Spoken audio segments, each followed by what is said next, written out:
Hi అండి అందరికీ. Welcome to Mataris lifestyle. ఏంటి 1, 2, 3, 4, 5 నెంబర్స్ చెప్తుందని అనుకుంటున్నారా? ఖచ్చితంగా నేను వీడియోలో ఎక్స్ప్లెయిన్ చేస్తాను.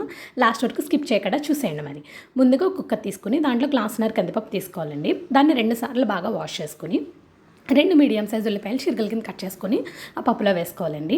అలాగే 2 మీడియం సైజ్ టమాటాలని చిన్న చిన్న ముక్కలుగా కట్ చేసుకుని వేసుకుని, అలాగే నేనైతే చిన్న ఆనపకాయ ముక్క తీసుకున్నాను, దాన్ని కూడా తొక్క తీసుకుని బాగా కడుక్కొని చిన్న చిన్న ముక్కలు కట్ చేసుకుని వేసుకుని, అలాగే ఒక 1/2 టీ స్పూన్ పసుపు, 3 పచ్చిమిర్చి, ఒక గ్లాస్ వాటర్ వేసుకుని ఒకసారి పైకి కిందకి బాగా కలుపుకోవాలండి. ఎందుకంటే పసుపు అది మిక్స్ అయ్యేదాకా ఒకసారి బాగా పైకి కిందకి బాగా కలుపుకొని ఇప్పుడు కుక్కర్ మూత పెట్టుకుని స్టవ్ ఆన్ చేసుకుని 3 విజిల్స్ రప్పించాలండి. సిమ్లో పెట్టుకోండి పప్పు. 3 విజిల్స్ రప్పించాక కుక్కర్ పక్కన పెట్టేసాక ఇప్పుడు స్టవ్ ఆన్ చేసుకుని ప్యాన్ పెట్టుకుని దాంట్లో గీ కానీ ఆయిల్ కానీ యాజ్ యూ విష్, మీకు ఏది ఇష్టమైతే అది వేసుకుని ఒక 1/2 టీ స్పూన్ ఆవాలు వేసుకోండి. ఆవాలు చిటపట అయ్యాక ఒక 1/2 టీ స్పూన్ జీలకర్ర, ఒక 1/2 టీ స్పూన్ మెంతులు, ఒక 1/2 టీ స్పూన్ మినపప్పు కూడా వేసుకోవాలండి. ఈ పోపు అంతా గోల్డెన్ బ్రౌన్ కలర్ వచ్చాక ఒక 4 పచ్చిమిర్చిని చిరుకల కింద కట్ చేసుకుని వేసుకోవాలండి. అలాగే కొంచెం కరివేపాకు, కొద్దిగా ఎండుమిర్చి అండి 3 తీసుకున్నాను నేనైతే. ఎండుమిరపకాయలు కట్ చేసుకుని అవి కూడా వేసుకుని పోపుని బాగా ఫ్రై చేసుకోవాలండి. ఇక డైజెషన్ సిస్టమ్ కోసం మనకి సాంబార్ తిన్నాక ఏం కాకుండా కొంచెం ఇంగు కూడా వేసుకోండి. టేస్ట్ అయితే చాలా బాగుంటుంది. ఇంగు ఫ్లేవర్ ఇష్టం లేని వాళ్ళు ఖచ్చితంగా స్కిప్ చేయొచ్చు. ఓకేనా? ఇప్పుడు కుక్కర్ 3 విజిల్స్ వచ్చినాయి కదండి. మూత తీసుకొని ఒకసారి అటు ఇటు కలుపుకొని దాంట్లో పోపు వేసేసుకుందామండి. దాంట్లో చిన్న బెల్లం ముక్క వేసుకుందామండి.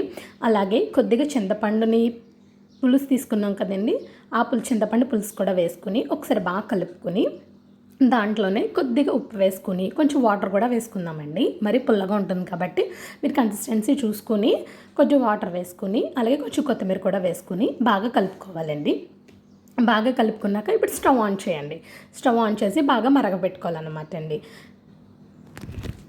ఇంకా ఈ 1, 2, 3, 4, 5 నెంబర్స్ విషయానికి వస్తే 1 అంటే 1 మార్నింగ్ అంటే ఎప్పుడో ఒక మార్నింగ్ అనమాట అండి. ఏదో ఒక మార్నింగ్ ఏదో ఒక రోజు. 2 యూజెస్ అంటే ఈ సాంబార్ అనేది ఇడ్లీకి రైస్లో కూడా యూజ్ అవుతుంది కాబట్టి 3 స్టెప్స్ ఏంటంటే 1 కుక్కర్లో పప్పు కూరగాయలు అని వేసాం కదండి, అది 2 పోపు వేయడం, 3 మరగబెట్టడంతో 3 స్టెప్స్.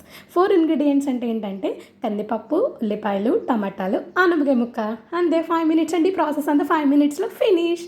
సో అలా టిఫిన్లోకి ఇలా లంచ్లోకి మీకు యూజ్ అవుతుంది.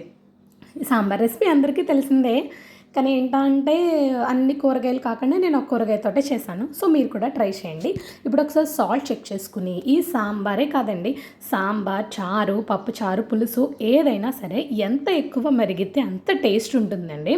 సో ఒకసారి సాల్ట్ చెక్ చేసుకుని మీ కన్సిస్టెన్సీ చూసుకుని అప్పుడు స్టవ్ ఆఫ్ చేసుకొని సర్వ్ చేసుకోవడమే. దీంట్లోకి 2 వడియాలు 2 అప్పడాలు వేయించుకుంటే అబ్బాబాబా లంచ్ కుమ్మేయచ్చు అంతేండి. ఇప్పుడు ఒక ఫింగర్ బౌల్ లాంటిది తీసుకుని దాంట్లో ఇడ్లీ పెట్టుకుని సాంబార్ వేసుకుని కాలుతూ పొగలొస్తూ తింటే అబ్బాబాబా సూపరే సూపర్ కదండి. ఒక 2 ఇడ్లీ చట్నీతోటి, ఒక 2 ఇడ్లీ సాంబార్ తోటి లేపేసామంటే చాలు ఇంక ఈరోజు సూపర్. సో మీరు కూడా ట్రై చేసి ఎలా ఉందో షేర్ చేయండి, కామెంట్ చేయండి. మర్చిపోకుండా సబ్స్క్రైబ్ చేసుకోండి. Bye bye.